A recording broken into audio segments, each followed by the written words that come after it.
Twitter, Facebook, and YouTube have all justified banning users on the grounds that they promote conspiracy theories. But of course, they don't have a problem with conspiracy theories. What they care about is suppressing opinions they don't like. Do you need proof? Well, here's a very popular conspiracy theory that has been repeated on television day in and day out for months on end. The theory is that the real governor of the state of Georgia is not Brian Kemp.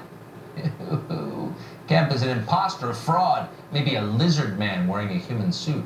The real governor of Georgia is someone completely different, Stacey Abrams. This is a very popular conspiracy theory. Watch. Without voter suppression, Stacey Abrams would be the governor of Georgia. If this country wasn't racist, Stacey Abrams would be governor. I don't need to tell Georgia about this. Stacey Abrams ought to be the governor of Georgia.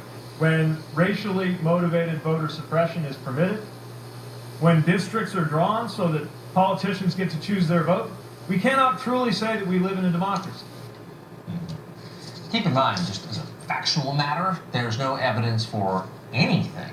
Not one point you just heard. None. And we look, nothing partisan here. There's no evidence. But the biggest proponent of this lunatic conspiracy theory is the person at the heart of it, Stacey Abrams. Last night at a DNC gala, Abrams said this, quote, "You don't have the right to vote in the state of Georgia. We have the opportunity to possibly think about maybe being able to participate in the right to vote in the state of Georgia." End quote. Keep in mind, Stacey Abrams somehow went to Yale, and that's deranged. Doesn't mean smart people can't be demented. I guess this is a perfect example of it. Georgia has more registered voters than it's ever had in the history of the state of Georgia, almost 7 million. In the 2018 vote, voter turnout was 57%. That's an increase of 14% over the previous gubernatorial election. Okay?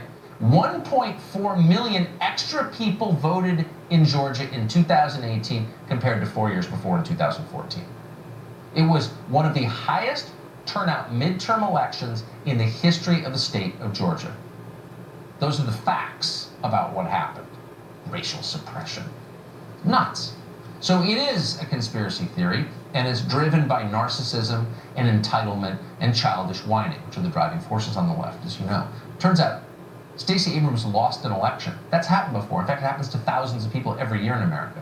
But instead of accepting that, she's claiming the entire system is rigged. Again, this is narcissism on parade. And it damages democracy a lot more than any Russian Facebook ads. So why aren't Twitter and YouTube banning Stacey Abrams and Kamala Harris and that moron Seth Moulton for pushing this dangerous conspiracy theory? They're against conspiracy theories, right? So to get to the bottom of that question, we're joined tonight by Fox Chief National Correspondent Ed Henry.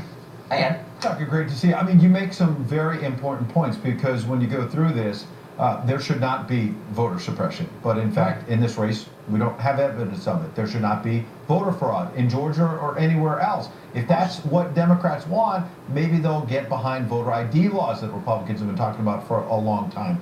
But the bottom line is, beyond all of that, as you say, in every race, House races, Senate races, gubernatorial races, the votes are ultimately counted. And at the end, there's a winner or a loser. And then everybody moves on. Otherwise, it's dangerous. And how do I know that? I know that it's a direct threat to democracy if you don't accept the results. Because Hillary Clinton told all of us that in 2016 at the final debate in Nevada, when Donald Trump seemed to hesitate about whether he'd accept the election results. Hillary Clinton, I'm directly quoting her, said, "It's a direct threat to our democracy if you don't accept the election results." And what's happening here? Whether it's Stacey Abrams, whether it's Kamala Harris, or Hillary Clinton herself, who, let's face it, has been traveling not just around the United States, but around the world, suggesting that the election was robbed from her because of the Russians for the better part of 2 years or more. And so she laid the marker down, Hillary Clinton, that it's a direct threat to our democracy if you do not accept election results. She said that. It's in the transcript. You can look it up. And then here we are more than 2 years later, and Democrats are not accepting the results in Georgia. And if you tell them they're wrong, they say you're racist. Did you go to Harvard, Ed? No, I can guarantee you I didn't. I didn't either. I can't actually remember where I went to college, but I'm positive it wasn't Harvard. It was not an Ivy League school. This is a much broader question about American society, but I've noticed that some of the least bright people in our public conversation went to Ivy League schools. I'm serious. So Seth Moulton went to Andover and Harvard. How did that happen? Stacey Abrams went to Yale Law. Chris Cuomo went to Yale undergrad. Like, this is not on the level. This is not a meritocracy. Can we just be honest about that, or no? Well, and let's talk about the bench for the Democratic Party right now, because it's interesting. Stacey Abrams is seen as a rising star. She lost the gubernatorial race. Beto O'Rourke lost the Senate race in Texas, and yet is a winner to Democrats. And all of a sudden, remember, I mean, his star has faded a bit, of course, but it was only a couple months ago. He was on the cover of Vanity Fair, and he was the next great hope. He was the next Obama, we were told. All because of the hype. But remember, he lost the Senate race in Texas. Stacey Abrams lost in Georgia, and yet they're two of the brightest stars. What does that say about the bench for Democrats? Well, but also he went to Columbia. I'm obsessed. I'm totally obsessed with this. What is going on at the admissions offices in Ivy League schools and letting in people who are demonstrably dumb? We need to get to the bottom of this. We need a Tucker Carlson Tonight investigation, Yes, and I we guarantee do. it's coming. Yes, we do. That's unbelievable. And Henry, it's so great to see you. Thank you. Good to see you. Have a good weekend.